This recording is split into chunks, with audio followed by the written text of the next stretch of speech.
Howdy, howdy, howdy, my name is Anachi Sasuke. Welcome back to Let's Read the SCP Foundation Wiki.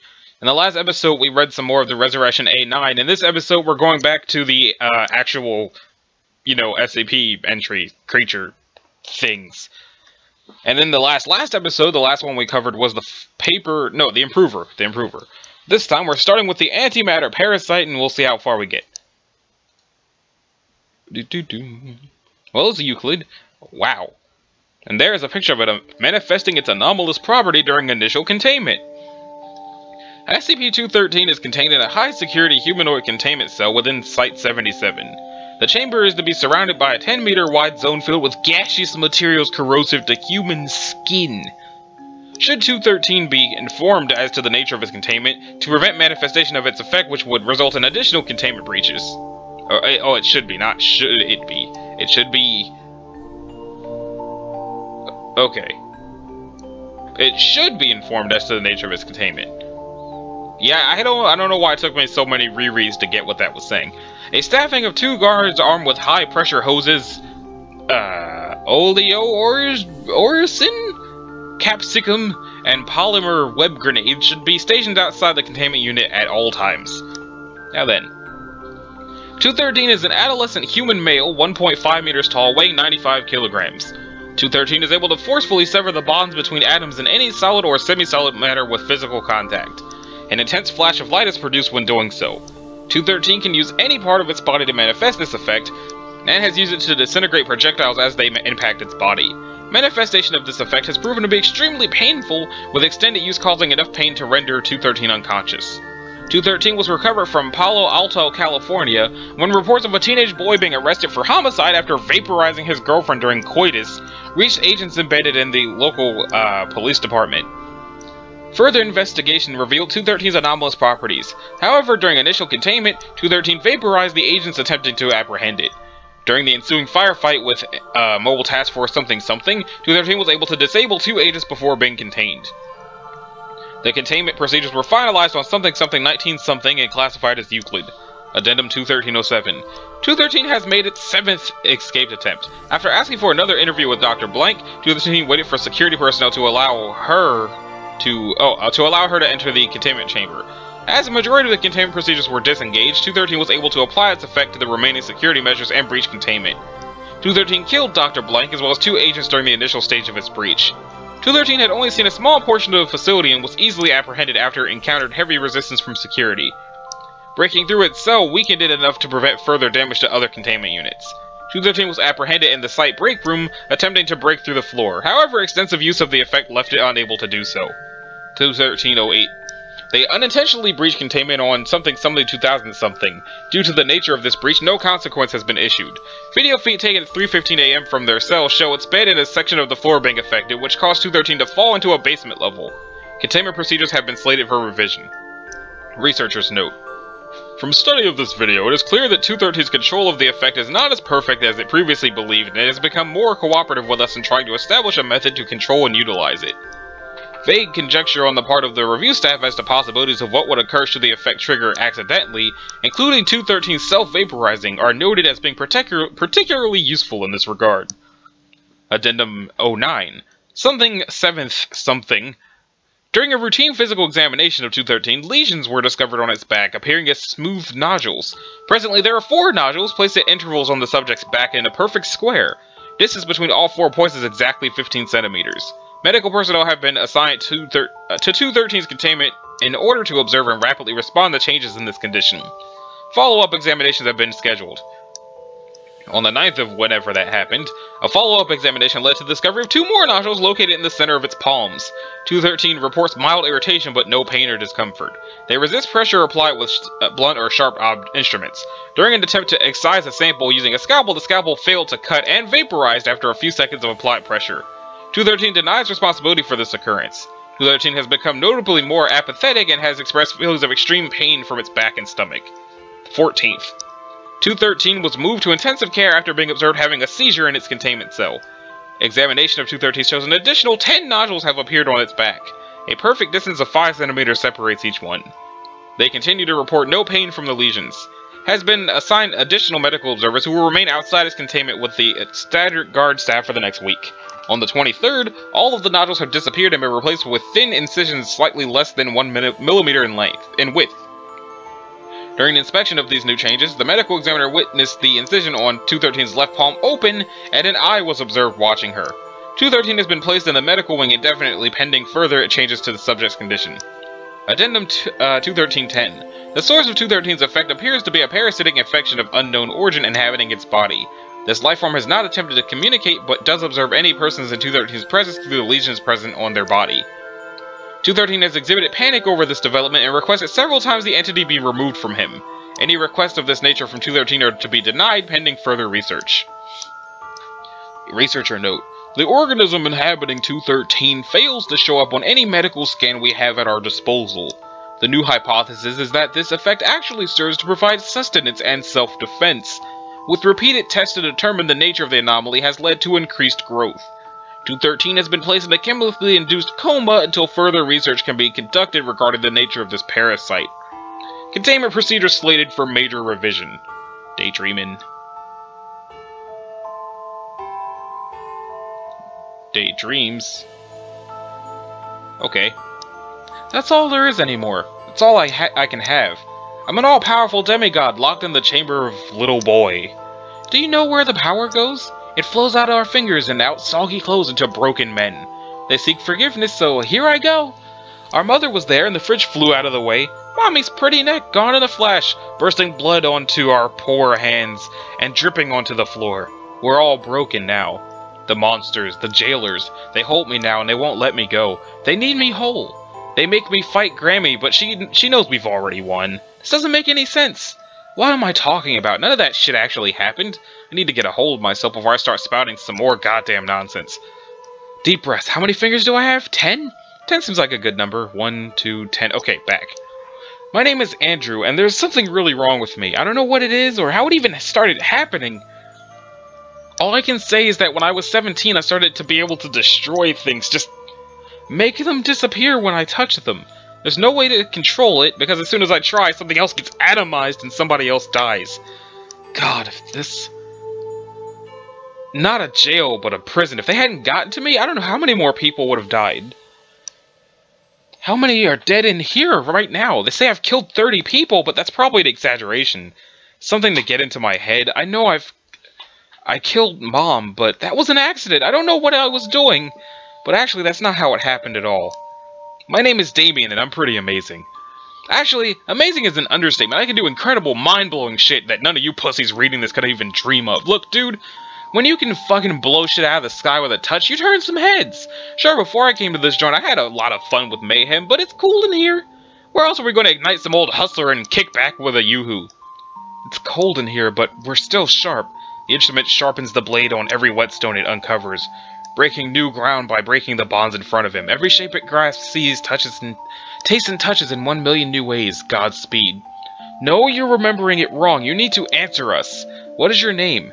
I don't have one. I don't know. Where did you come from? California. Let me get some headspace, okay? This is too much. This is too gone. Just try to stay with us, okay? Who are you? I said I don't know! Fuck, can you just give me one goddamn minute? Please, calm down. You're safe here. No, but... It's out there. It's coming out, coming up, and ripping people to pieces. You're safe now. It's over. No, it never ends. No matter how many times I fucking want to go back to square one, to crawl into a little hole inside myself and just let this thing take over, it never happens. Something always pulls back from the edge. Memories fail me. And like so many other days, the sun is rising in the west and the clock counts down from 0. They keep making me change. Every time death is coming close, I'm changed to suit the world better. My mind breaks and molds to fit their new sculpt, the piece de resistance of their new exhibition. Memories and histories rewritten until nothing remains where they started but a name. And I don't know what my name is. Dang. Okay, so next up is the Hematopian virus, which is Euclid. That's a blood sample. That looks like silver or mercury or something. 214 is to be contained in a 4x4 meter quarantine cell suitable for long-term human habitation within Bioresearch Area 12. It is to be considered an etiological agent of a level 4 biohazard. Level 4 biohazard containment requires clean rooms. I misread that in my head as ice cream. I must be hungry. Pre- and post-entry decontamination showers, and a vacuum antechamber. All air and water sources to 214's containment area are to be isolated from the rest of the area. All employees entering 214's containment area must wear hazmat suits with self-contained oxygen supply and supplemental cut-resistant liner. The cell shall be under continuous observation using remote video surveillance. 214 is to be considered a danger to itself and others and shall not be allowed to possess potentially dangerous utensils. Due to 214's distinct perception of pain, guards shall not cause physical injury to it except under the direction of Level 2 staff. Beyond the above procedures, all personnel intending to interact with 214 are to undergo psychological evaluation. Any employees with prior history of depression are not permitted to interact with it. Regular sessions of psychological observation are to occur post-research on all participants. Any personnel exhibiting 2 or more of the following symptoms during observation are to be quarantined immediately in identical containment to 214. Self-harming, blunted effect, glossolalia, Lagoria, compulsive lying, silvery discharge from mucous membranes or wounds, obsessive compulsive behaviors, particularly in writing or speech.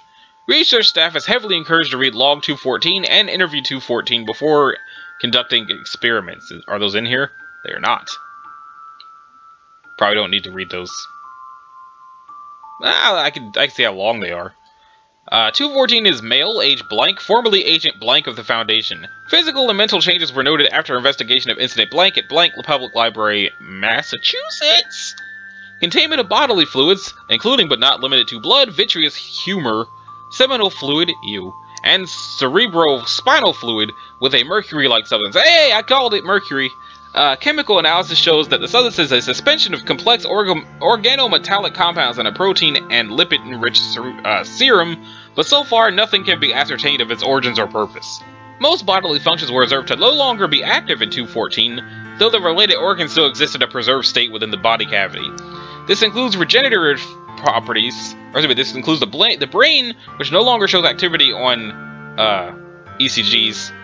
It shows notable selective regenerative properties, some injuries vanishing within moments of infliction, while others remain unhealed even after a period of time in which a normal human would have recovered. 214 does not experience pain normally, instead reacting to it as pleasure with no regard to the physical damage to its body. Objects have been noted to disappear in the vicinity of 214. There is currently no known method of recovering lost items. Excerpts of Agent Blank's diary relating to becoming 214 have been transcribed to Log 214. Logs of interview with 214 have been transcribed to Interview 214. Researcher Blank has been detained after showing symptoms identical in nature to 214 at the conclusion of, Log 214. Containment procedures have been updated to reflect the contagious nature of 214. Okay, so distinct perception of pain, don't hurt it, because they like pain. Okay. So how long is this log? It's not that bad.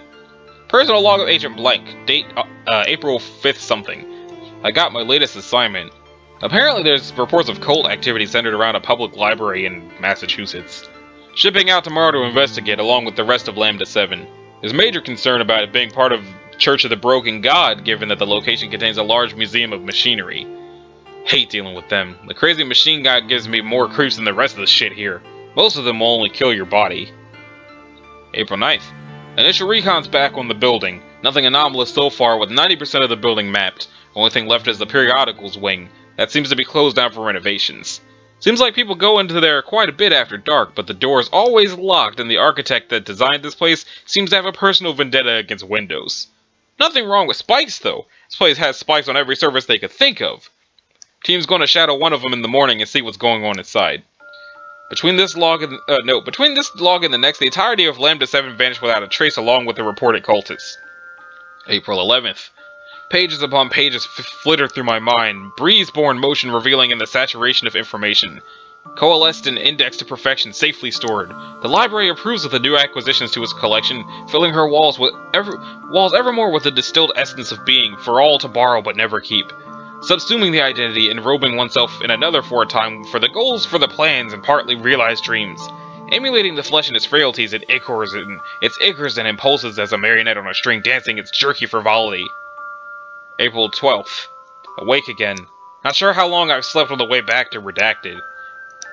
Read previous log, I think I might have been sleep deprived. It doesn't make any sense. Cult's gone, team's gone. Writing after action report. Attempted to erase previous log, but can't see the button to do that. Compromised. The word keeps echoing in my head. I think I've been compromised. Cut myself shaving this morning and bled quicksilver into the sink. The sensation of the blade cutting into my skin felt like a lover's caress. It's my duty to self-terminate. I've been compromised. Once the report's done, I'll do that. Still have my sidearm. 1204. Tension. Build up. Trembling finger, burnt corded taste, the flash, the burst, the romance of lead entangling bone and fat, followed by orgiastic release. April 13th, sometime. Awake again. Bullet didn't do anything. No recollection since I pulled the trigger. I was in the bathroom, now I'm in bed. There's hotel and medical staff uniforms lying around, but no people, no remains, no sign of a struggle, and not a drop of blood. Tried to call my superiors to warn them that I'm coming, but my fingers keep missing the numbers. All I can do is write in here. Something makes me think that they want this to be found. Just too late. Still bleeding out the back of my head. Something feels right about that, and the warm sensation running down is delightful. Yeah. And interview. Initial interview to ascertain the origin of 214. I'd like you to tell me again about what happened at the library. Library, home sweet home. Have you been to the periodical section? Such a lovely place, glittering with the dewy webs of knowledge strewn across the indexes. Home? Do you mean like a metaphysical home, or did you actually plan to live there? We show you your address of record as redacted. I've always been there. I'm still there. Home is where the library is, after all. And this is my home now, isn't it?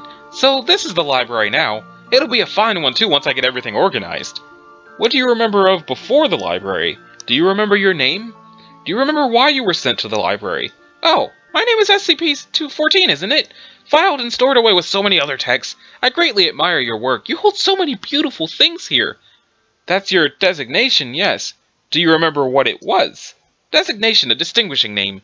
Yes, I know it. Do you remember what yours is? Of course it's blank. But I'm not the one answering the questions here. Do you remember what happened at the library between when you arrived and you were found? Are you sure? Because you told me it was Alicia before. Sometimes people lose themselves, and I wouldn't want that to happen to you. It's for your own good that you know yourself. What happened? What always happens in the library? Knowledge was exchanged. Alicia? What? No. You're attempting to change the subject. What knowledges were exchanged in the library? With whom? Reports suggested blank. People inside engaging in some kind of synchronized ritual, but when we showed up, you were the only one there. What happened to the rest of the people, 214? I already told you. Knowledge was exchanged. Everything is information, to be stored and sorted. Compressed if need be. Stored where? There were no traces of any other individuals inside that building when the recovery team arrived, but you were covered in the unknown sample. Oh, Alicia, you do have such a limited view of things here. You asked the wrong questions. You already know where. They're in the library. They never left. My name isn't... We did a thorough search of the library. You were the only one inside. We didn't even pick up DNA traces. Someone or something had swept it clean. Tell me what happened inside the library. What happened to those 17 people 214. You keep confusing the map for the territory, Alicia. It's a bad habit. They've been indexed in the library, stored, numbered, and sorted. You don't mean the building, do you? When you talk about the library? You do good work here. We work at complementary purposes. To secure, protect, and contain. To organize, quantify, and enlighten. You're so bright, Alicia. Just a few more steps now. Can you show me the library? Of course I can. End log. Closing statement. Researcher blank was found after the interview inside 214's enclosure, leaking silvery fluid from redacted. Okay. Paranoia-inducing spectacles. Well, they're safe. 215 presents no threat unless warned, and so shall be kept in Dr. Namdi's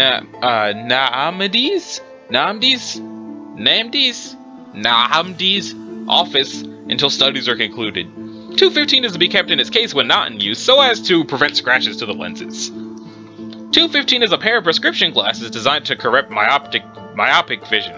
Myopic? What does that mean? It means Nearsighted. Okay. When worn, 215 induces a belief in the wearer that inanimate objects are sentient and capable of communication with the wearer. The severity of this delusion varies from wearer to wearer, but generally strengthens over time if 215 is worn regularly, and in the worst case manifests as a severe case of obsessive-compulsive disorder, culminating in an irrational fear of all machines. There is no definite safe amount of time to wear 215. While the onset of delusions generally takes at least 24 hours, a great deal depends on the psychological disposition of the wearer before 215 is put on. And persons who already have some varieties of obsessive-compulsive, synesthetic, or technophiliac disorders have been known to begin suffering 215's effects less than an hour after donning it. Removing 215 does not remove the delusion, although normal methods of therapy have proven to be effective in less severe cases, so long as 215 is not put on again. A full recovery can turn to a full relapse in less than a day by the return of 215. By the end of the second week, wearers tend to violently resist any attempt to separate them from 215. Case study, 215 Disposable Dude 99983. Disposable Dude displayed a typical progression of 215-related symptoms. The subject had no record of mental illness before the commencement of the test. Week 1, Day 1. Disposable Dude is given temporary position as a research assistant to Dr. Namdi and is issued 215 to replace a pair of his own spectacles that were destroyed by Foundation personnel. Subject complained that 215 didn't match his old prescription and stated that he was suffering from blurry vision and headache by the end of the day. Day 3. Subject stopped complaining of blurry vision and began referring to 215 as Steve. Subject stated that Steve and I get along alright. It's not exactly a match made in heaven, but we get by. Subject did not assign names or personalities to any object besides 215. Day 6. Began to assign personalities to complex electrical and mechanical devices that he regularly interacted with, including the computer that he logged data entries into, the break room coffee machine, refrigerator, microwave, and a PDA he was issued by Dr. Namdi. Most interactions involve complaining about the general uncooperative behavior of these devices. Week 2, Day 1. Subject began having prolonged conversations with the aforementioned mechanical and electrical devices, giving all of them names and sometimes speaking of them in personal terms with other Foundation personnel, almost always to the effect that the devices were somehow antagonistic.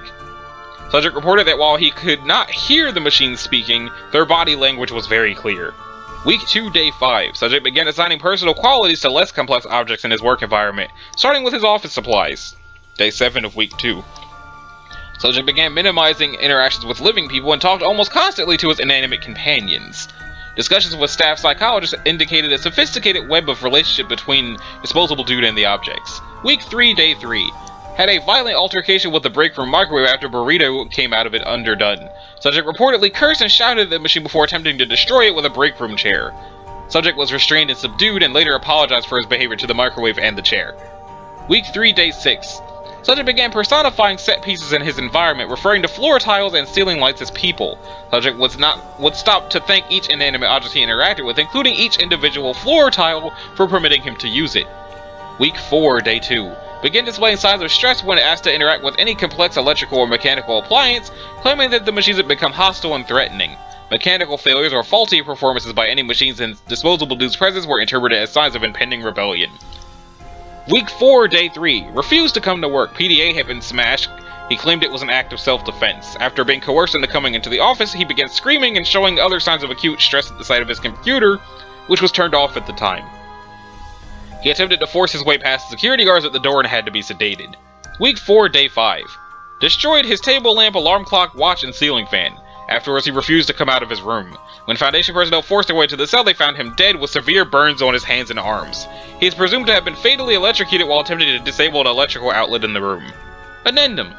I have been asked many times now if 215 enables the wearer to actually interact with machines in any meaningful way differently from how normal people do it, and I'm pretty confident the answer is no. I've done every test I can think of, and all the evidence I've seen suggests that the living machines only exist in the wearer's head. There are things in this Foundation that can make what you believe real, but this isn't one of them. Dr. Namdi. Okay, so next up is the safe, which probably isn't safe. Okay, the safe is safe. How about that? 216 currently resides in Laboratory 5. Access requires Level 2 clearance. Insertion of a recording devices into it is prohibited without O5 approval. Well, that sounds ominous. Description. 216 is a 14-inch high iron safe with a multiple dial combination lock. The lock has 7 dials each with numbers ranging from 0 to 9. The combination cannot be changed while the door is open. Sorry. The weight of the device appears to fluctuate in an obtuse manner. See document 88B. The door of 216 can always be opened, but the accessible interior space appears to change depending on the currently entered combination. Objects placed in 216 may be accessed by re-entering the combination that was configured when the object was inserted. Objects retrieved from 216 appear to be undamaged by the device. It is speculated that every possible lock combination results in a different interior, and that there are therefore 10 million available compartments. It is unknown how many objects currently reside inside of 216. An engraving found on the bottom of the safe reads 3/4. It has been hypothesized that the compartments of 216 are shared with 3 other devices of a similar nature. So I guess 3 out of 4. This hypothesis is consistent with the findings reported in document 88B. So let's see what document 88A says. Dr. Blank, initial test log. Combination lock set to 66927224 and door open. Compartment appears empty. 1 notebook and pencil placed inside and closed. Combination lock set to 66927225. Compartment appears empty. Reset to 66927224. Door open. Notebook and pencil retrieved. Appears to be a very efficient storage solution. 88B. Testing of the effect of inserted items on its total mass. Total mass of unit before inserting item. 935.877. Notebook and pencil. Total mass of 350 grams inserted. Total mass of unit after inserting. 935.965. Expected mass. 936.227. Actual 235.965. Difference 262G. Okay. Testing shows that 216 takes on approximately 25% of the mass of its content, suggesting the mass is distributed evenly between 216 and the 3 other hypothesized devices. So, document 122A. Compartment 000000000000206. Checked for contents. Compartment that. Oh, that's how many were checked. That found to contain traces of sawdust. These were all empty. 152. Compartments these through these. Each compartment had a body part from blank blank, a 20-year-old female who'd been reported missing on blank blank 2000 something. Removed for identification and then incinerated. Liver, spleen, and lungs not recovered. Oh. Compartment 409, a live Wolverine with a mass of 30 grams. Upon the door being opened, it attacked and killed Dr. Blank and mutilated 2 other disposable dudes before being shot 5 times by guards. Autopsy of Wolverine revealed no anomalies. Subsequent examination of Compartment 409 reveals it now contains only loose Wolverine hair with residual traces of Wolverine urine and Wolverine anal musk. Probably a different doctor. Compartment 456 had a loaded Glock 19 handgun with a round in the chamber and 1 regular flavor Klondike bar ice cream dessert. The ice cream bar was not melted, cold to the touch, and remained so as long as it was in the compartment. It was removed for inspection and began to melt within 2 minutes. It was placed back in the compartment, and the door closed for 3 hours and then reopened. The ice cream bar was in the same slightly melted state as it was when placed back 3 hours prior. The ice cream bar was removed, placed in a freezer in the nearby second floor cafeteria for 1 hour. After 1 hour, it was placed back into the compartment with the handgun and the door closed. Chamber 501, confirmed to be empty, had 1 standard Foundation GPS unit placed inside it. When the chamber was sealed, GPS failed. Data from the unit upon retrieval showed that the satellite was unable to confirm source location at the time. Let's see. 51 apple seeds, 22 apple seeds, 9 apple seeds, 78 apple seeds, 1 heavily decomposed apple. On April 16th something, all previously checked compartments were opened with the intention of confirming contents. When compartments 332 to 398 were opened, individual body parts were found corresponding to an unknown male arranged in the same order as found in experiment 152, including the liver, spleen, and lungs. All previous traces of tissue from experiment 152D, which had not been cleaned, were found to have been sterilized from these compartments. Pursuant to request for O5 directive, body parts were placed back into their compartments. Containment procedures currently under review. 1 blank digital video camera recorder was set to record and placed in compartment 5.5 million. Oriented so that as to face outwards towards the door. The door is closed and compartment that was opened. Compartment found to be empty, closed, compartment opened again, the video camera was retrieved. Upon viewing the recorded footage, Dr. Blank suffered from a transient ischemic attack. The recorded footage shows Doctor placing the video camera inside the safe and closing the door. No time passes before the door is reopened and the video camera is retrieved from the safe. This is inconsistent with the scene reported by the Doctor. No audible sound is present on the recorded footage. A subsequent analysis of the video camera revealed that several internal components of the camera had been fractured. Okay, data expunged, data expunged. Does that actually mean anything, or is that just a word they made up for this? Restriction in blood supply to tissues, causing a shortage of oxygen and glucose needed for cellular metabolism to keep the tissue alive. It's generally caused by problems with blood vessels, which, with resultant damage to or dysfunction of tissue. So, what does it mean to have that? Oh! Oh! Okay, so, upon looking at it, he suffered from his heart losing oxygen. Alright. One tape recorder placed inside compartment 5.5 million, and door closed. Several other compartments opened and closed before returning and reviewing. The following file has been reported to cause disorientation, nausea, sweating, a sense of overwhelming despair, abdominal pains, panic attacks, migraines, and strokes. The file should only be listened to in a secure environment. Do not drive or operate heavy machinery for up to 24 hours after listening to this file. Refrain from making quick eye movements while listening to this file. Well, wait, what? I wasn't expecting anything to happen. Okay.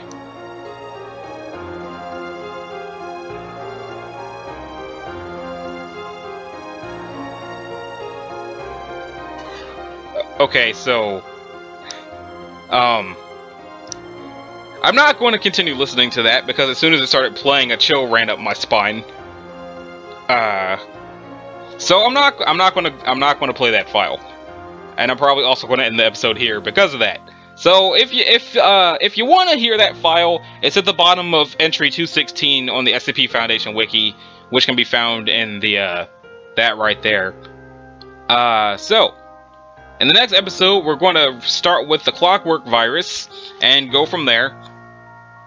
So this has been Naji Sasuke. Thanks for watching. If you liked it, a like and a subscribe would be groovy. If you didn't, you don't need to do either one of those things. And I will see you in the next episode. Later.